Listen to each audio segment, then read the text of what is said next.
வணக்கம். சிந்தனை துளிகள் அப்படிங்கிற நிகழ்ச்சியில் என்ன பேச சொல்லியிருக்காங்க. Thank you rotational admin for giving me this opportunity. மனுஷனாக பிறந்துட்டா இன்றைய உலகத்தில் டெய்லி சேலஞ்சஸ் ஃபேஸ் பண்ணி தாங்க ஆனோம். அது சின்ன குழந்தையாக இருந்தாலும் சரி, வயதானவங்களாலும் சரி. இதில் யாருமே விதிவிலக்கல்ல. நான் யார் வம்புக்கும் போக மாட்டேன்ப்பா, நான் வீட்டில் கதவை சாத்தின்னு இருக்கேன் அப்படின்னு நீங்கள் இருந்து பாருங்கள், கதவை தட்டிண்டு வம்பு உங்களை சேரும். டெய்லி நமக்கே தெரியாமல் நிறைய டெசிஷன்ஸ் நம்மளே எடுக்கிறோம். இதை செய்யலாமா, அதை செய்யக்கூடாதா, இது செஞ்சால் சரியாக இருக்குமா, அது செய்யலைன்னா தப்பாயிடுமா, இந்த மாதிரி நம்மளே நம்ம மைண்டில் இருக்கும். அது நம்ம தெரியாமையே நிறைய டெசிஷன்ஸ் நம்ம எடுக்கிறோம். இந்த மாதிரி வாழ்க்கையில் இவ்வளோ தூரம் நம்ம வந்துட்டோம். எவ்வளவோ விஷயங்கள் இது செய்யலாம் செய்யக்கூடாதுன்னு அப்படின்னு சொல்லிட்டு தான் நம்ம வந்திருக்கோம். அந்த மாதிரி நம்ம செய்கிற விஷயங்கள் சிலது வெற்றிகளை தரும். வெற்றிகளை தந்து தான் நம்ம இப்போ வந்திருக்கோம். ஸோ அந்த வெற்றிகளை தரது, நிறைய வெற்றிகளை தரும்போது நமக்கும் ரொம்ப சந்தோஷமாக இருக்கும். ஆகா, நம்ம நினச்ச மாதிரியே நடந்துடுச்சே, பரவாயில்லையே, நம்ம சூப்பர் தான், போ, நம்ம நினச்சாதான் இனிமேல் நம்ம நினைக்கிறதெல்லாம் கரெக்டாக தான் நடக்கும் அப்படின்னு நம்ம நினச்சிட்றோம். நினச்சிட்டு பெருமைப்படுறோம். கண்டிப்பாக பெருமைப்படுவோம். இது நம்மளோட ஹியூமன் சைக்காலஜி. நமக்கே ஒரு சந்தோஷம் வரும் இல்லையா? ஆனால் அந்த சந்தோஷம் நம்ம கண்களை எப்பயுமே மறைக்கக்கூடாது. எப்பயுமே ஆஹா, இனிமேல் எனக்கு நிகர் யார் இருக்கா, என்னை யாருமே பிடிக்க முடியாதுப்பா, நான் தான் இந்த உலகத்தில் பெரிய ஆடுன்னு எப்போ நினைக்கிறோமோ, அந்த அகங்காரம் வந்துடுத்துனா கண்டிப்பாக இதெல்லாம் ஒரு நாள் இல்லாமல் போயிடும். அதனால் அந்த வெற்றிகள் வரும்போது நம்ம ரொம்ப பேலன்ஸ்டாக இருக்கணும். அது நம்ம முதல்ல தெரிஞ்சுக்கணும். அதாவது இந்த திருவிளையாடல் சினிமாலே பாருங்கள், அவன் அந்த அழகாக பாடுவார் அவர் பாகவதர்.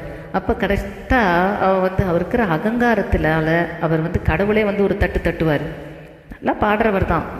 கடவுளே பார்த்தியா நீ என்ன நினச்சிட்ருக்க உன்னை அப்படின்னு. அந்த மாதிரி நம்மளையும் பார்த்துட்டு தான் இருக்காங்க. மேலேருந்து ஒருத்தர் பார்த்துட்ருக்கார். நம்ம ஏதாவது நிஜமாகவே ரொம்ப தப்பு பண்ணினோன்னா கண்டிப்பாக அங்கே ஒரு தட்டு தட்டுறதுக்கு நமக்கு அவர் தயங்கவும் மாட்டார். அதை நம்ம தெரிஞ்சுக்கணும். அதனால் நமக்கு கண்டிப்பாக நமக்கு கஷ்டம் வரலாம் அப்படிங்கிறத நமக்கு தெரிஞ்சுக்கணும். அந்த இது இருக்கும்போது நம்ம பேலன்ஸ்டாக செயல்படணும். அது நம்ம தெரிஞ்சுக்க வேண்டிய விஷயம். அடுத்தது, தோல்வியை கண்டோன்னா என்ன ஆகும்? ஒரு தூரம் தோல்வி கண்டால் பரவாயில்ல, திரும்பி திரும்பி தோல்வி கண்டால் நம்ம கண்டிப்பாக மனம் தளர்வடைவோம். இது அதுவும் ஹியூமன் சைக்காலஜி தான். அப்போ நமக்கு வேணுங்கிறது என்ன? தன்னம்பிக்கை. அந்த தன்னம்பிக்கைங்கிறது நம்மக்கிட்ட இருந்ததுன்னா தோல்வியெல்லாம் தகர்த்து எரிஞ்சு கண்டிப்பாக நம்ம வெற்றியை அடைய முடியும். அதுக்கு நமக்கு வேணுங்கிறது முயற்சி.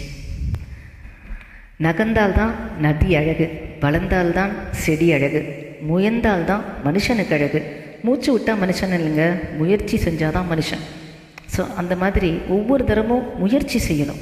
ஏன்னா நம்ம ஏற்கனவே வந்துட்டோம், இதுக்கு மேலே பாதாளத்துக்காக போகிறோம் அப்படின்னு நினச்சி முயற்சி செய்யணும். அந்த முயற்சி நம்மளால் முடிஞ்சதை செய்யணும். நமக்கு இதுதான் அப்படின்னா இன்னும் ஒரு ஸ்டெப்பு எடுத்து வைக்கணும் அப்படின்னு நம்ம வச்சாதான் நம்ம படி ஏற முடியும். இல்லைன்னா திரும்பி கீழே தான் போவோம். ஸோ பயமும் தயக்கமும் எப்பயுமே நம்மக்கிட்ட இருக்கக்கூடாது. முயற்சி செய்கிறதுல பயமே இருக்கக்கூடாது. பயமும் தயக்கமும் இல்லைன்னா கண்டிப்பாக வெற்றி நம்ம காலடியில் தேடி வரும். உனக்கும் கீழே உள்ளவர் கோடி, நினைத்து பார்த்து நிம்மதி நாடு. ஸோ நம்ம மனசுக்கு நமக்கு கீழே எவ்வளவோ பேர் கஷ்டப்பட்டுட்டு இருக்காங்களே, ஸோ அவங்க இன்னும் கஷ்டப்பட்டுருக்க, நம்ம நன்னாவே இருக்கோம், நம்ம பெட்டராக இருக்கோம்னு நினச்சிக்கிட்டு நம்ம வாழ்க்கையை திரும்பி முயற்சி செய்து அந்த வெற்றியை நம்ம மனசில் நம்ம என்ன லட்சியங்களை நம்ம நினச்சிருக்கோமோ அதை நம்ம சாதிக்கணும். சாதிக்க முயற்சி செய்யணும்.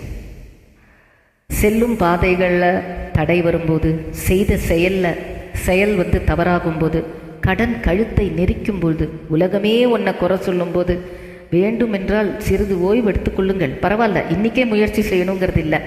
ஆனால் மனம் தளரவே கூடாது. அந்த செல்ஃப் மோட்டிவேஷன் வச்சுட்டு திரும்பி முயற்சி செய்து பார்க்கணும். வென்ற பின் இது அத்தனையும் மாறும். எல்லாம் ஒதுக்கி நம்மளை விட்டு போகிறவங்கள்லாம் நம்மளை சேர்ந்து திரும்பி வருவாங்க. குறை சொல்கிறவங்களாம் திரும்பி நம்மளை ரொம்ப பெருமையாக பேசுவான்.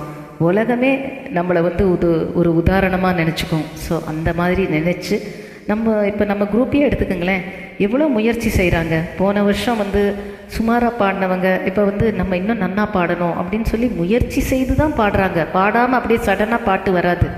அது அப்படியே அந்த ராகம் தாளம் அதெல்லாம் இல்லாதவங்க கூட போன வருஷம் எப்படி பாடினாங்களோ அதை விட இப்போ ரொம்பவே அருமையாக பாடுறாங்க. ஸோ அந்த மாதிரி இப்போ நம்ம குரூப்பே நமக்கு எல்லோரும் முயற்சி செய்கிறாங்கங்கிறதுல ரொம்ப சந்தோஷமாக இருக்குது. ஸோ நம்ம வாழ்க்கையிலையும் பல தோல்விகளை நம்ம காணலாம். ஆனால் அதனால் மனம் தளர்வடையாமல் முயற்சி செய்து அந்த இலக்கை நாம் கைப்பற்ற வேண்டும் என்று சொல்லி முடித்துக்கொள்கிறேன். நன்றி.